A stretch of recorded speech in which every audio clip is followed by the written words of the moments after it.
Some people quite foolishly claim that Pep Guardiola destroyed football, but others see Erling Haaland in action and realize they would pay to watch him alone. The remarkable center forward for San City under Guardiola, Haaland, did not win this match by himself. He brought a lot of its wonder and delight, though, as he charged through the center like a bull in a blonde wig, turning chances into certainties and adding 2 more goals to the club and national total of 26 for the season. Just a friendly reminder that November is still early. As a result, City's striker put on another outstanding display, and the club won, moving them closer to second place than Arsenal, but still near enough to make an impression. Anyone who thinks Arsenal will win the Premier League title for the first time since Arsene Wenger's heyday without any problems is probably mistaken. The Etihad opposition was Bournemouth. When are they not? The noble and courageous side of Andoni Iraola is rarely overthrown these days, and when it is, they usually die with their boots on. That was the situation here. Throughout the afternoon, when they got the ball, Bournemouth, for whom captain David Brooks was outstanding, caused City concern.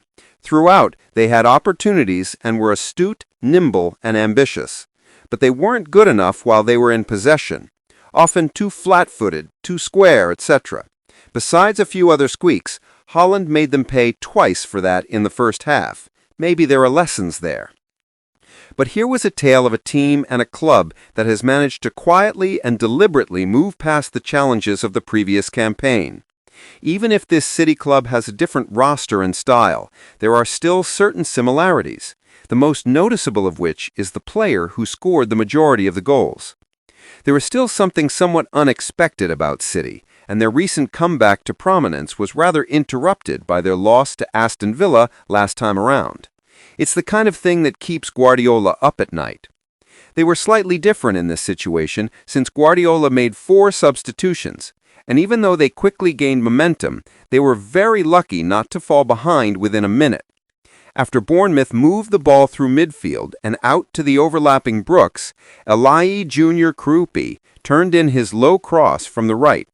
It would have been the 5th goal of the season for the teenage Frenchman, but by the time the ball reached him, he had already been offside when Brooks took possession and had not changed his position enough.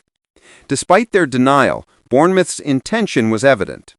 As a result, the Etihad was open to possibilities, and there was some fun sparring for 15 minutes. Both teams posed a threat as the game went end to end. Next came a genuinely magnificent Haaland goal from City. Rayan Cherki's deft header put the great Norwegian clear, but he still had a lot of work to do. In fact, when he took control, he was still in the center circle. The ball was in the Bournemouth net in 5 touches, the first with his head and the remaining with his left foot. But a self-assured Haaland is incredibly predictable. Haaland scored his 14th goal for City this season, and Bournemouth was given a caution.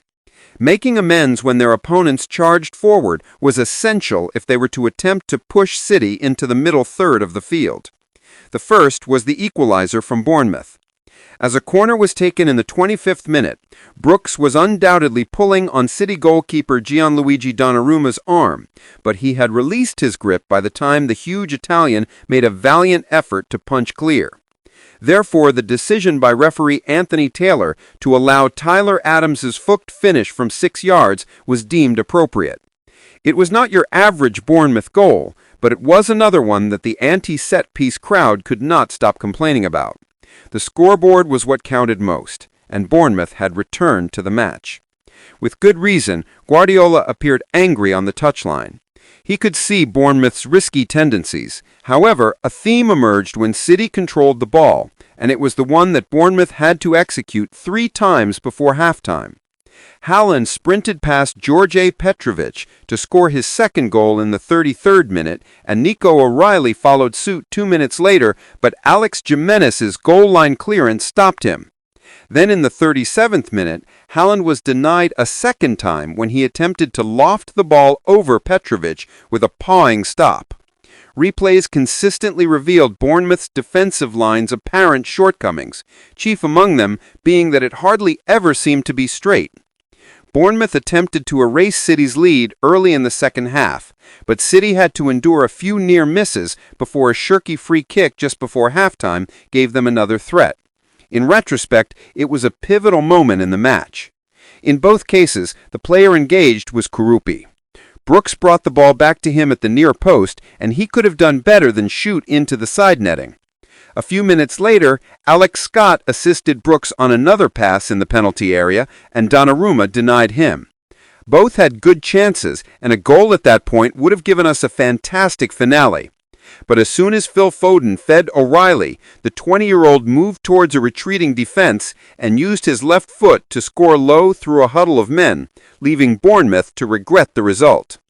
Areola immediately sent on two goal scorers, Justin Kluivert and the Brazilian Evalenson. But Bournemouth's defensive efforts had what had brought them to the current predicament. It was insufficient by the afternoon.